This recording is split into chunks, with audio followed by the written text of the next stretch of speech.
కార్తీక దీపం సీరియల్ ఇవాళ ఏం జరిగిందో తెలుసుకోవాలనుకుంటున్నారా? అయితే ఈ వీడియోని కంప్లీట్గా చూడండి. అయితే జోష్న సుమిత్రను ఒప్పించాక అందరూ హాల్లోకి వస్తారు. పంతులు గారు 2 రోజుల్లో మంచి ముహూర్తం ఉంది అని చెప్తారు.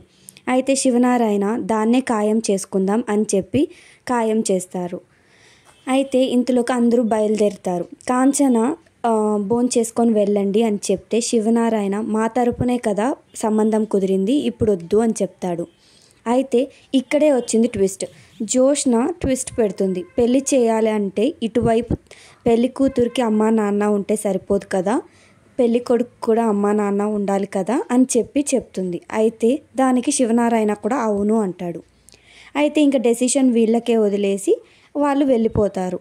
అయితే పారు జోష్నని పొగుడుతూ ఉంటుంది, అసలు చాలా మంచి ప్లాన్ వేశావు అని చెప్పేసి. ఇంతలోకి ఇక్కడ దీప వాళ్ళ అత్త ఫైర్ అవుతూ ఉంటుంది. అసలు శ్రీధర్ గారిని వీళ్ళు ఎంత దూరం పెట్టాలని అనుకుంటున్నారు, వీళ్ళు ఎలా అడుగుతారు అని చెప్పేసి ఒకవైపు కాంచన, మరోవైపు కార్తీక్ కూడా బాధపడుతూ ఉంటారు.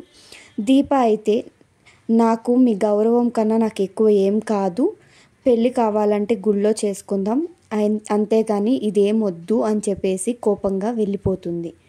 అయితే కట్ చేస్తే దీప పనికి జోష్న వాళ్ళ ఇంటికి వస్తుంది. అయితే ఏంటి ఒక్కదానివే వచ్చావు అని చెప్పి అడుగుతూ ఉంటే దశరథ అక్కడికి వస్తాడు.